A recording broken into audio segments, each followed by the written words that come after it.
할렐루야. 귀한 찬양 감사합니다.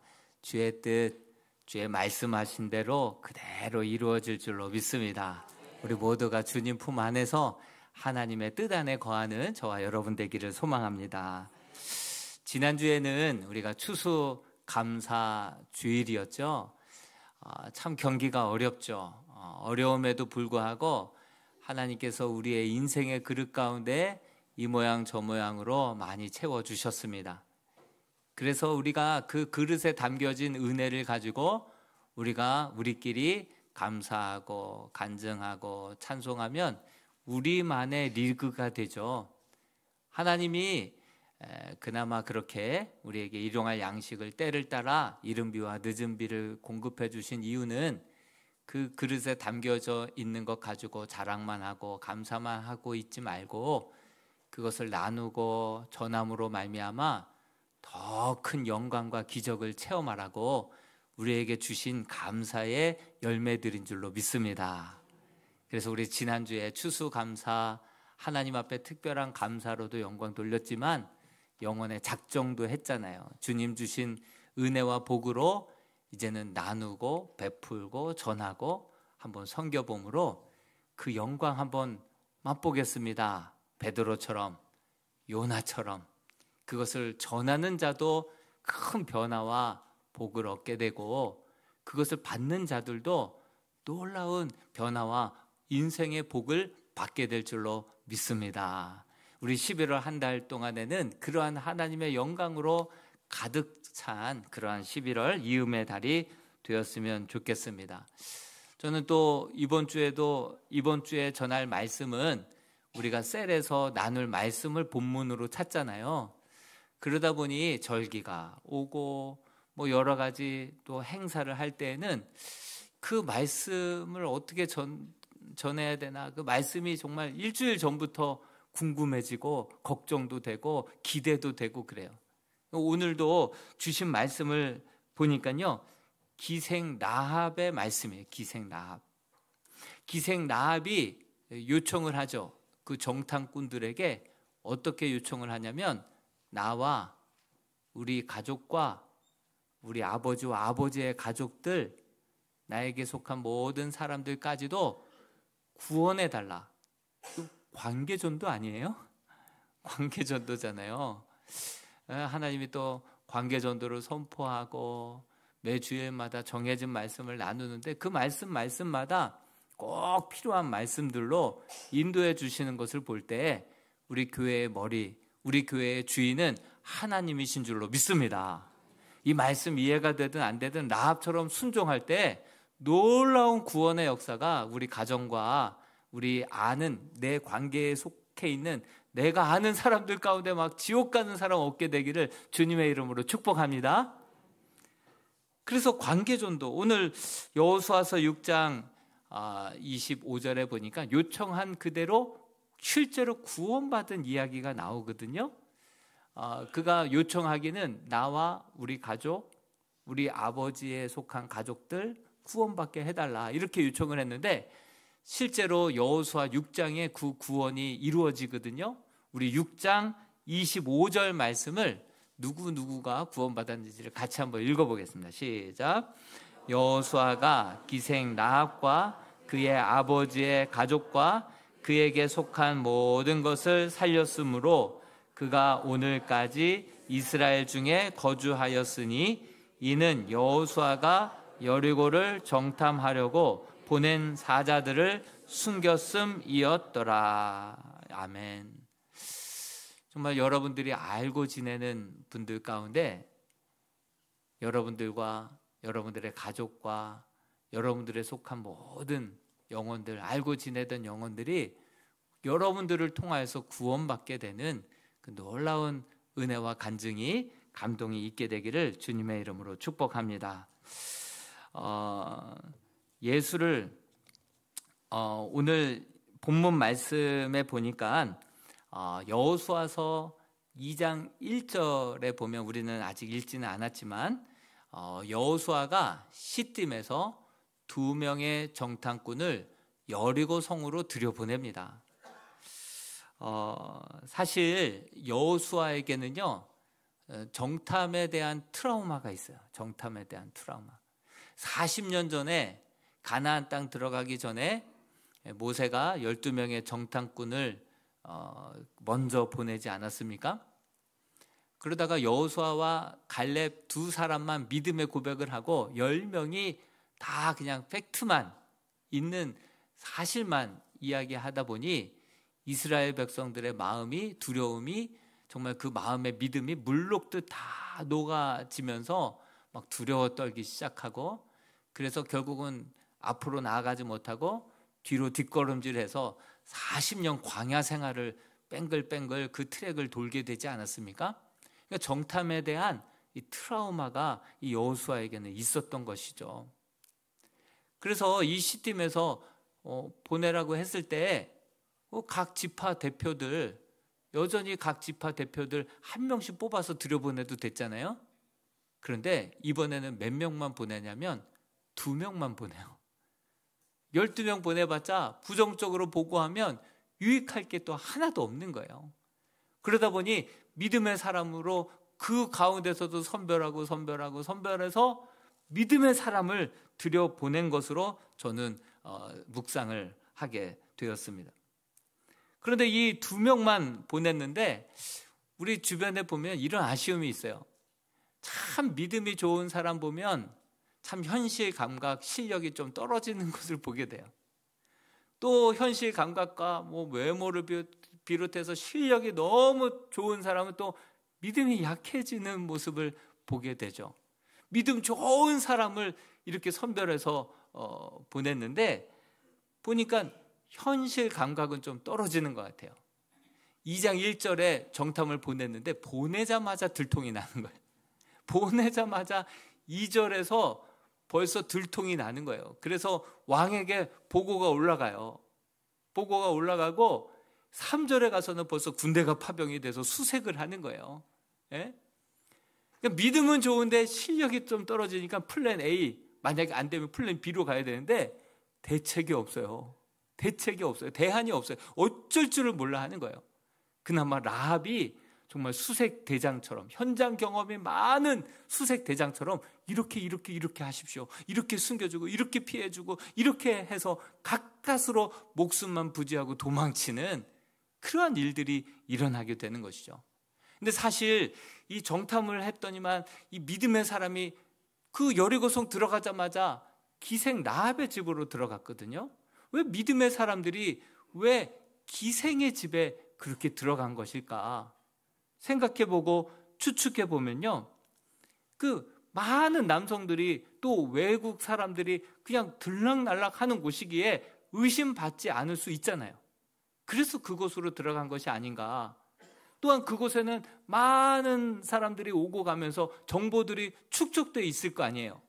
그래서 그 정보들을 수집하고 의심받지 않게 하기 위해서 나름 조심조심 간다고 갔는데 들어가자마자 들킨 거예요. 그 왕에게 보고가 2절에 보니까 왕에게 벌써 보고가 올라가는 거예요. 그리고 왕이 군대를 보내는 거예요. 그리고 그 집을 샅샅이 수색하게 이르게 되는 것을 보게 됩니다. 그런데 정탐으로 본다면 한 게 없어요. 사실 여리고성에 들어갔으면 여리고성이 이중문으로 돼 있거든요.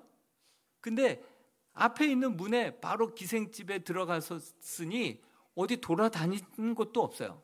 그냥 그 집에 들어가자마자 갑자기 옥상에 그 널려놓은 곡식단에 거기에 몸을 숨긴 거예요. 그러니 이미 밤 어두워졌고 하늘의 별만 보다가 순간 막 군인들이 수색할 때 숨죽이고 있다가 저쪽으로 간 것 같다고 빨리 날이 더 어두워지기 전에 빨리 성문은 이미 닫혔고 그 틈에 빠져나간 것 같으니 빨리 쫓아가시면은 잡을 수 있을 것 같다고. 그러자 막 군인들이 나가자 그때 그 틈을 타서 이 라합이 약속을 받아냅니다. 내가 당신들을 선대했으니 당신들도 우리 가정을 선대해 달라고.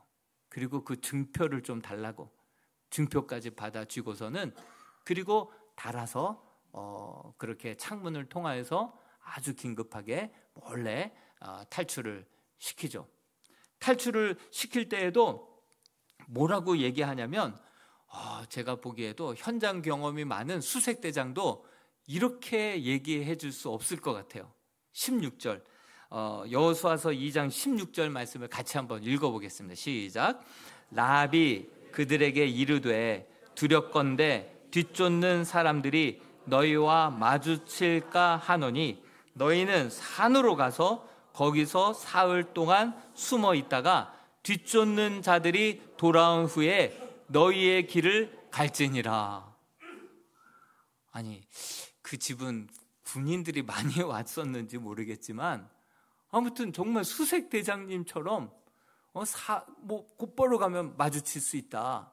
그러니 산으로 피하고 그곳에 비틀을 파고 그곳에서 숨죽은 듯이 있다가 사흘이 지나면 그때서야 갈 길을 가시라. 이렇게 조언을 해주는 거예요. 아무런 플랜 A도 A가 안 될 경우 B도 C도 전혀 대안이 없이 믿음만 가지고 갔던 그들이 어찌할 바를 알지 못할 때 이 라합이 숨겨줬고 그렇게 피신시켜줬고 산에 숨어 있다가 갈 길을 가시라. 그리고 다시 들어올 때는 우리를 기억해달라. 이렇게 얘기하죠. 여러분, 이 정탐은 성공한 정탐일까요? 실패한 정탐일까요? 네, 실패. 여호수아 6장에 가잖아요. 정탐한 것을 반영한 공격이 하나도 없어요. 정탐 왜 갔나 싶어요. 그냥 라합네 집에 옥상에 가서 하늘의 별만 보다가 창문으로 뛰어내린 거예요. 그러니 정탐한 무슨 결과물이 없어요. 얻어낸 게 없어요. 얻어낸 정보가 없어요. 그런데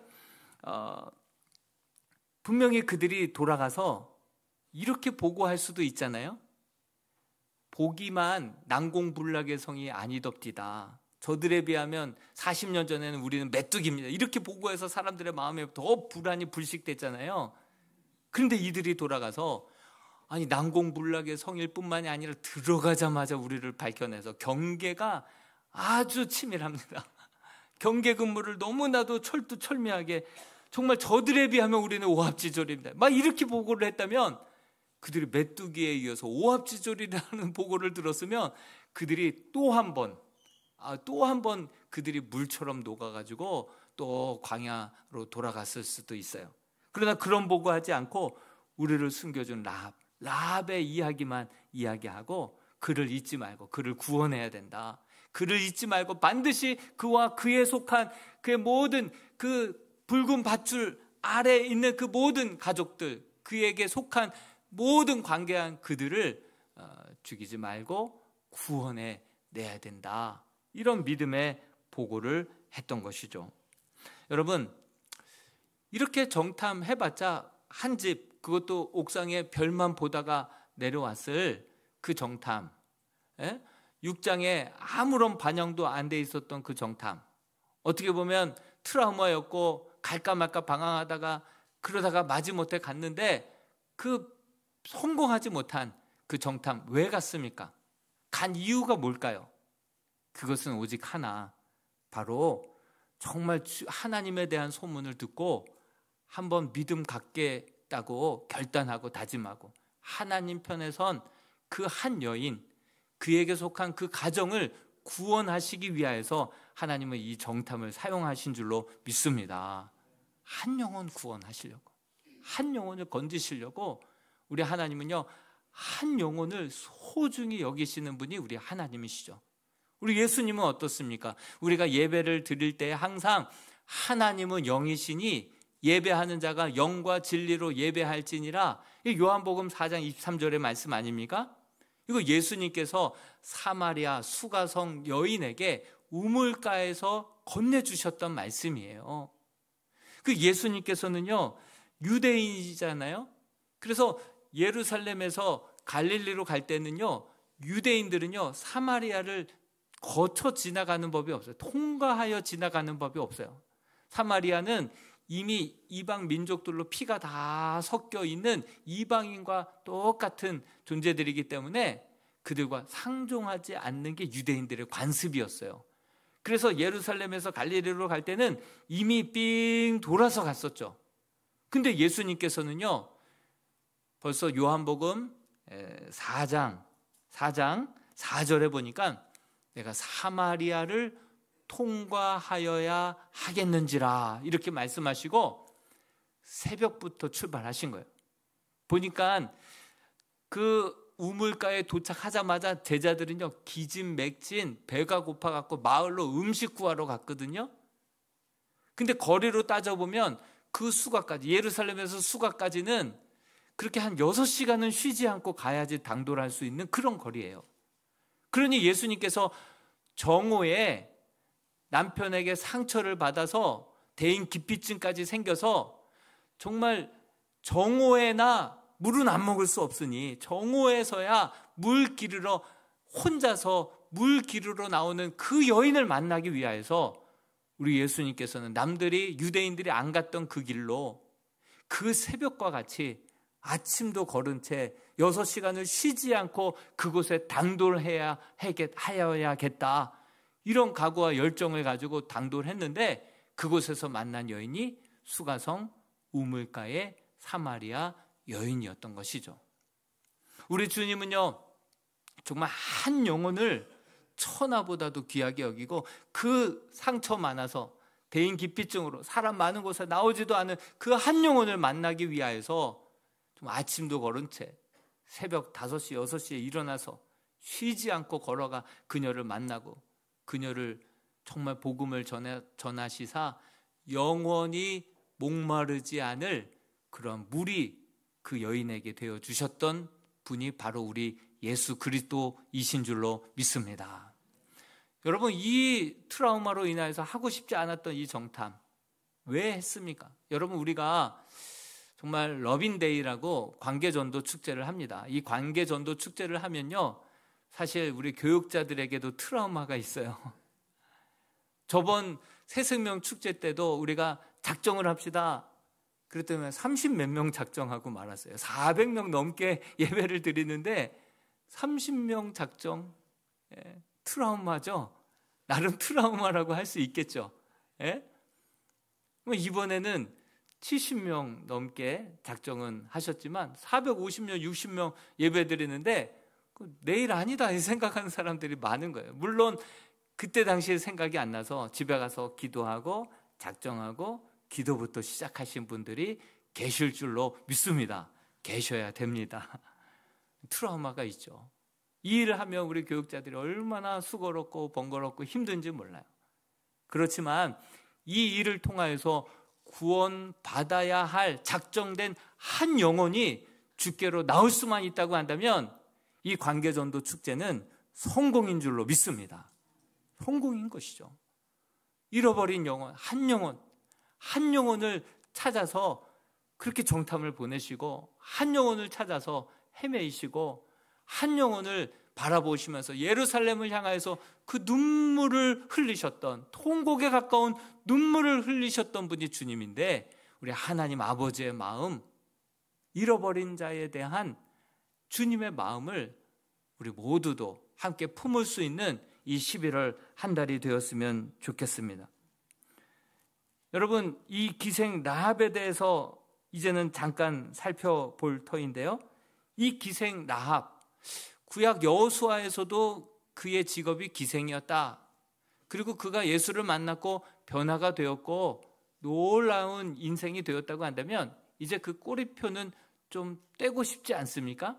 근데 신약에 와서도 그 라합을 얘기할 때는 여지없이 기생 라합 이렇게 이야기하고 있어요. 히브리서 11장은 바로 믿음의 전당 아닙니까? 믿음의 사람들만 들어갈 수 있었던 그 믿음의 전당인데, 믿음의 전당에 라합이 들어갔어요. 들어갔는데 그곳에도 그 앞에 수식어가 기생 라합 이렇게 붙어 있네요. 야고보서 2장 25절에도 마찬가지예요. 우리 같이 한번 히브리서 11장 31절부터 같이 한번 읽어보겠습니다. 시작. 믿음으로 기생 라합은 정탐꾼을 평안히 영접하였으므로 순종치 아니한 자와 함께 멸망치 아니하였도다. 또 이와 같이 기생 라합이 사자들을 접대하여 다른 길로 나아가게 할 때에 행함으로 의롭다 하심을 받은 것이 아니냐.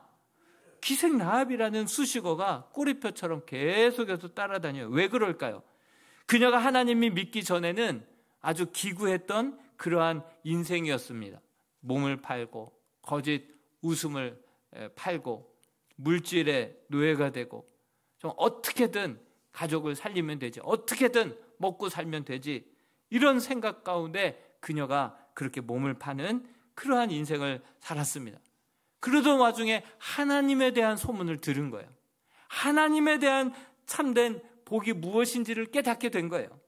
그러다 보니 그분의 통치와 그분의 다스림을 그렇게 간구하게 되었고, 그분을 영접하고 그분을 받아들이게 되자 그의 인생이 완전히 180도 달라진 인생이 되어버린 것이죠.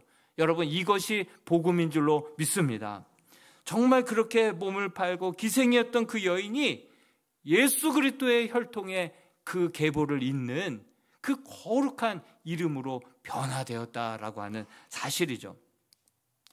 여러분, 우리 주변에 팔자가 세신 분이 있으면 반드시 전도해서 예수 믿고 팔자 고치고 새로운 인생 될 수 있게 되기를 축원드립니다.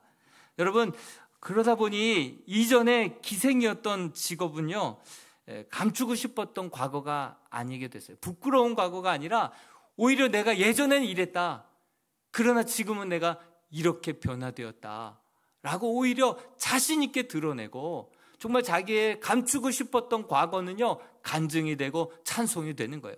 감추고 싶었던 예전의 상처는요 이제는 별이 되고 간증이 되고 찬송이 될 수 있었던 것이죠. 그래서 그녀도 그렇고 많은 사람들도 그의 이름 앞에 반드시 기생라, 예? 이것이 더 이상 수치가 아닙니다. 오히려 하나님을 믿게 되면 이런 놀라운 우리의 인생의 변화가 오게 된다. 이것을 드러내고 자랑하고 간증하고 찬송하기 위하여서 부끄러움 없이 정말 이렇게 상처를, 과거의 아픔을 함께 드러내는 것이죠. 여러분, 라합이 어떻게 이렇게 믿음을 갖게 되었을까요? 여러분, 여호수아서 2장 9절에서 10절 말씀에 보니까 그녀가 그 정탐꾼에게 했던 고백 속에서 이 과정을 통하여서 그가 하나님을 알게 되었고 믿게 되었고 변화되게 되었구나, 순종하게 되었구나 알 수 있습니다. 같이 9절과 10절 말씀을 같이 한번 읽어보겠습니다. 시작. 말하되 여호와께서 이 땅을 너희에게 주신 줄을 내가 아노라. 우리가 너희를 심히 두려워하고 이 땅 주민들이 다 너희 앞에서 간담이 눕나니 이는 너희가 애굽에서 나올 때 여호와께서 너희 앞에서 홍해 물을 마르게 하신 일과 너희가 요단 저쪽에 있는 아모리 사람의 두 왕 시온과 옥에게 행한 일, 곧 그들을 전멸시킨 일을 우리가 들었음이니이다. 여러분, 믿음은 들음에서 나는 줄로 믿습니다. 듣지 않고, 전하지 않으면 저들이 어떻게 들을 수 있어요? 듣지 않고 어떻게 믿을 수 있겠어요? 믿지 않고 어떻게 순종하며 변화된 삶을 살 수 있겠습니까? 사람을 낯을 가리지 마시고 이 사람은 이래서 안 되겠다, 저 사람은 저래서 안 되겠다, 우리가 괜히 그냥 섣불리 먼저 낯을 가릴 필요가 없어요. 믿음은 들으면서 나기 때문에 전하지 않고는 저들이 들을 수 없는 거예요. 때를 얻든지 못 얻든지 너희는 주를 전파하라 말씀하고 계신 것이죠. 여러분, 그녀는요 여리고 성 안에서 여러 사람들을 통하여서 하나님의 살아계심의 소식을 들은 거예요. 애굽 병사들을 수장시키고 그 바다를 육지와 같이 걷게 하셔서 이스라엘 백성들을 출애굽시켰다. 실제로 그 애굽에 400년 넘게 종살이하던 그들이 출애굽을 하잖아요. 역사적으로도 출애굽을 하잖아요. 이때에 생동감 있게 그 출애굽 사건을 통해서 하나님 살아계신 분이구나, 그것을 깨닫게 된 거예요. 뿐만 아니라 이 아모리의 왕들을 잘 알잖아요. 가까이 지내던 왕들 잘 알잖아요. 그들의 전투력이 얼마나 강한지 알잖아요. 그런데 그 두 왕을 전멸시켜버린 거예요. 오합지졸과 같은, 뭐 군인도 따로 없고 군사훈련 받은 자들도 아닌데 그 두 왕을 진멸해버린 거예요. 그 소식을 듣고선 그들 뒤에 있는, 그들은 오합지졸이라 하더라도 그 배후에 계신 그 하나님은 전능하신 하나님이시구나, 만군의 여호와이시구나, 전쟁에 능하신 하나님이시구나, 능력 있는 하나님이시구나, 그 소식을 전해 듣게 된 거예요. 뿐만 아니라 또 한 가지 들은 것은 그 하나님께서 그들에게 약속을 하셨고, 그분은 약속하시면 반드시 그 약속을 이루시는 신실하신 분이다 라는 것도 듣고 알게 된 거예요. 그분은 인격적인 하나님이시고 약속하시면 신실하게 그 약속을 주시는 하나님이신데, 그 가나안 땅을 그들에게 준다라고 약속했다. 그 여인이 가나안 여인이잖아요. 가나안 여인이에요. 이 땅을 하나님께서 그들에게 주기로 약속하셨으니 당연히 이 땅을 하나님께서 저들에게 약속하신 대로 주실 것이다. 이것이 믿어지게 된 거예요. 그러다 보니 그 소문을 듣고 있었던 사람들, 뭐 다 변화됩니까? 다 들었다고 해서 다 믿습니까? 예수님의 제자들도 3년 반 동안 따라다니면서 들었지만 깨닫지 못한 제자들은 여전히 깨닫지 못했어요. 가룟 유다. 여러분, 듣고도 깨닫지 못하는 자는 멸망하는 짐승과도 같다라고 말씀하고 있듯이, 들었다고 해서 다 믿어지는 거 아니에요. 그것이 믿어져야 되고 그것이 깨달아져야 우리가 순종의 삶까지, 결단의 삶까지 나아가게 될 줄로 믿습니다. 그녀가 깨닫게 된 거예요. 그녀가 깨닫게 되고, 그러면서 진짜 복은 여호와를 알게 되는 것이 진짜 복인 줄로 믿습니다. 하나님이 어떠한 하나님이신지, 천지를 창조하시고 약속하시고 약속하신 대로 구원하시고 전쟁에 능하시고 그 선하신 하나님, 좋으신 하나님, 그 하나님에 대해서 알게 되고, 그 하나님에 대해서 뭐라고 고백합니까? 우리 여호수아서 2장 11절 말씀에 그녀가 결국 들었던 하나님을 자기의 믿음의 고백으로 이렇게 인식하고 깨닫고 고백하는 거예요. 여러분 같이 한번 읽어보겠습니다. 시작. 우리가 듣자 곧 마음이 녹았고 너희로 말미암아 사람이 정신을 잃었나니 너희의 하나님 여호와는 위로는 하늘에서도 아래로는 땅에서도 하나님이시니라. 이것이 개역 한글 이전 버전에서는 상천하지의 하나님이시다.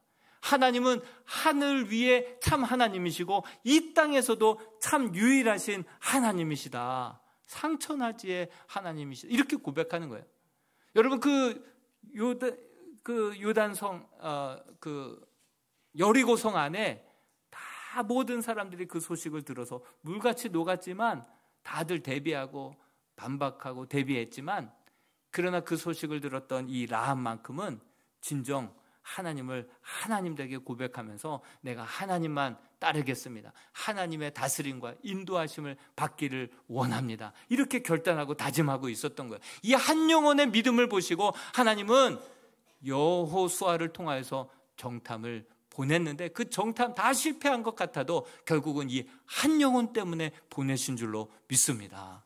그로 인하여서 그 정탐꾼을 그렇게 고발해버리면 포상금 많이 받잖아요. 사람들한테 막 명예시민상 받을 거 아니에요. 그 돈도 물질도 이제 더 이상 중요한 게 아니에요. 오히려 그들을 감췄다가 수색당하면서 들키면 죽을 수도 있었던 위기의 순간이잖아요. 죽어도 살겠고 생명도 두렵지 않게 하나님만을 온전히 믿고 따라가는 거예요. 여러분, 하나님 상천하지의 크신 하나님을 믿게 되면 우리가 물질의 노예가 되지 아니하고 죽음도 두려워하지 아니하고 세상에 하나님 한 분 두려워하는 마음으로 이 세상 강하고 담대하게 살아가게 될 줄로 믿습니다. 그녀가 하나님 한 분을 두려워하다 보니까 물질에 타협하지 아니하고 죽음도 두려워하지 아니하고 오직 하나님 한 분 바라보며 장차올 그 언약, 약속을 맺고 약속을 신실하게 지키실 하나님 앞에 자기의 가족과 온 관계한 모든 사람들을 함께 데리고 나와서 구원받았던 놀라운 관계전도의 역사가 오늘 우리에게 허락하신 말씀입니다.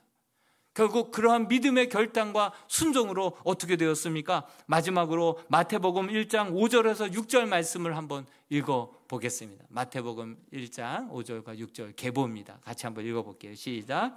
살몬은 보아스를 낳고 보아스는 룻에게서 오벳을 낳고 오벳은 이새를 낳고 이새는 다윗 왕을 네, 됐습니다. 거기까지. 여러분, 라합이 그 살몬과 결혼을 했어요. 그리고 보아스를 낳았어요. 그리고 보아스가 여러분 사사기에 보면 룻기, 사사기 다음에 룻기 나오죠. 예, 룻도 모압 여인이었어요. 영원히 총회에 들어올 수 없는 모압 여인이었어요. 그런데 이 룻도 이 라합과 같은 믿음의 고백을 하는 거예요. 뭐라고요? 어머니의 하나님이 나의 하나님이 될 것입니다. 그리고 믿음으로 선택해서 예루살렘으로 돌아왔잖아요. 그리고 누구랑 결혼했냐면 라합의 아들 보아스랑 결혼하게 된 거예요. 그리고 결국 오벳을 낳고 다윗의 아버지 이새를 낳고 다윗을 낳았죠. 그리고 다윗에게서 결국은 예수 그리스도의 그 영광된 구원의 메시아가 탄생하게 된 줄로 믿습니다. 창녀였고 이방인 가나안 여인이었던 그 여인이 이 믿음의 선택을 통하여서 하나님이 기억하시고 그 한 영혼 구원하시기 위하여서 정탐 보내시고 그와 그 가족을 구원하시고 그가 변화되어서 정말 이제는 그리스도의 계보를 잇는 거룩한 그런 혈통의 조상이 되을 수, 믿음의 조상이 되을 수 있었다라고 하는 사실이죠. 여러분, 말씀을 마칩니다. 여호수아는 정탐에 대한 트라우마가 있었어요. 별로 하고 싶지 않았습니다. 그러나 정탐에 대한 소득도 없었어요. 결국은 한 영혼 구원하시고자 하나님께서 보내신 정탐인 줄로 믿습니다. 이 가운데서도 그 한 사람이 우리 주님이 찾으시는 한 영혼이 될 수 있기를 축원드립니다. 또 이번 전도, 관계전도 축제를 통하여서 그 하나님이 찾으시는 그 한 사람, 그리고 그 가족이 온전히 구원받게 되는 그러한 역사가 있게 된다면 이번 전도 축제는 성공인 줄로 믿습니다. 그 아버지의 마음을 가지고, 잃어버렸던 아버지의 마음을 가지고 우리도 함께 이 11월 한 달 함께 기도하고 관계 맺고 그 영광 가운데 함께 우리도 변화되고 그 가정도 변화되는 그 영광을 목도하는 시간 될 수 있기를 축원드립니다. 기도하겠습니다. 우리는 생각보다 너무 작은 하나님을 믿고 있지는 않나 싶습니다. 잃어버린 하나님 아버지의 마음을 우리 또한 잃어버리고 살고 있지는 않나